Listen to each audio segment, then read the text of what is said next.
Hello everyone, my name is Cade and I am the solo developer. Okay. Hello everyone, I am Cade. I'm the solo developer behind Max Lightning. Today I want to talk to you about how the game came to be, why I decided to make it, what I learned along the way, and why I think every aspiring developer should try to make a small game from start to finish. Before we get into the game itself, let me tell you a little bit about myself. I work full-time as an IT support technician for a university, and I've always had a passion for 3D art and game development. I'm also a part of Slothclap Gaming Studio, where I primarily work as a 3D artist and modeler.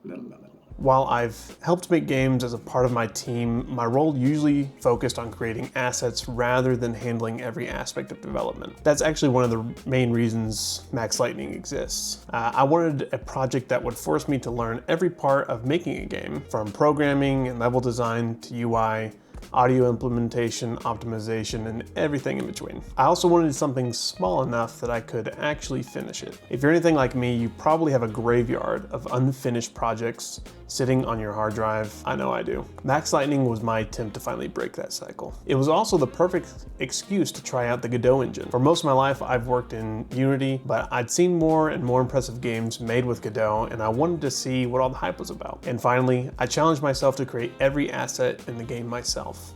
Everything from the player's weapon to the lava trying to kill you was made specifically for this project. Some assets took hours, some took days, and some took way longer than they probably should have. With the goal being a small project, I needed an idea that was simple enough to finish, but interesting enough to stay motivated. If you've played High on Life, you probably remember the opening sequence where the main character plays a retro shooter called Buck Thunder. The game only exists for a few minutes, but I absolutely loved it. You have this ridiculous guide character talking to you the entire time while you're blasting enemies and learning the controls.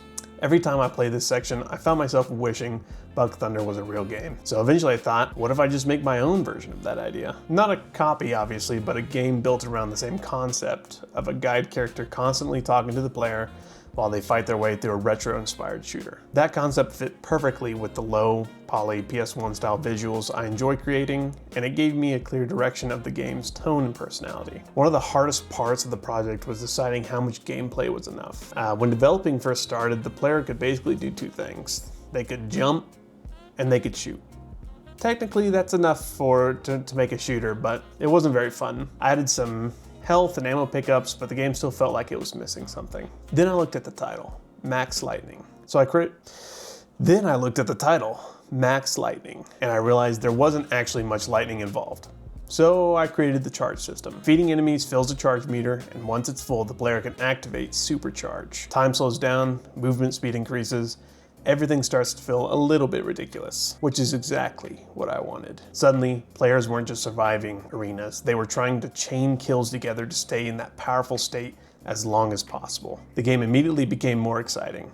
From there, the structure of the game started to fall into place. I decided to create 10 handcrafted levels, each built around a simple formula. A starting section, a parkour challenge, and an arena at the end. Keeping that structure consistent helps keep development manageable while still allowing each level to feel unique. Of course, 10 levels of shooting the same enemy would get pretty boring. I think everyone can agree.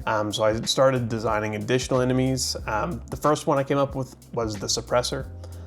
Think of it as an upgraded version of the basic guard. More health, burst fire attacks, and generally much better at making your day worse. The second enemy was actually recycled from one of our studio's earlier projects called Herd. Originally it was just supposed to be a giant floating eyeball that watched the player. Pretty creepy, but not particularly interesting. So I gave it a new mechanic. If the eye can see you, it drains your charge meter. Suddenly players had to make the decisions. Do you fight the guards first, or eliminate the giant eyeball that's actively stealing your supercharged powers? It turned a weird, unused asset into one of my favorite enemies in the game. So what did I learn? Switching from Unity to Godot was probably the biggest learning experience of the entire project. The thing that confused me the most was Godot's scene system. In Unity, I was used to building prefabs directly inside whatever scene I happen to be working in. Godot takes a different approach. Everything is a scene. Everything is a scene. At first, I honestly hated it.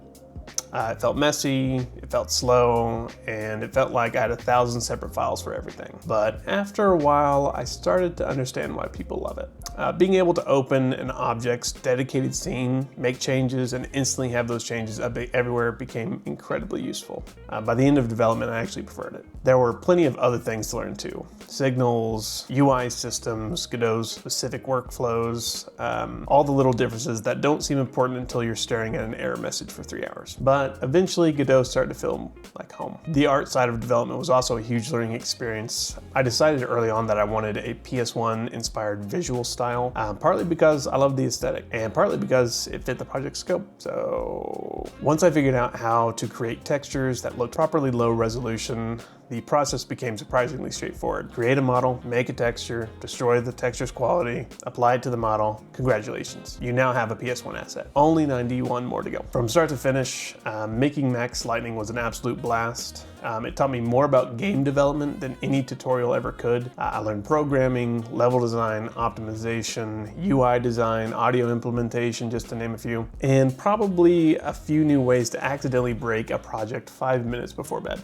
Most importantly, it reminded me why I love making games in the first place. Even after long days at work and spending time with my family, I found myself excited to come back and keep building. And honestly, that's a pretty good sign that you're doing something you enjoy. If you made it this far into the video, thank you so much for watching. If you'd like to try Max Lightning for yourself, you can find a link to the itch.io page down in the description below. Give it a play, chase some high scores, and let me know what you think in the comments. Thanks for watching, and we'll see you in the next one.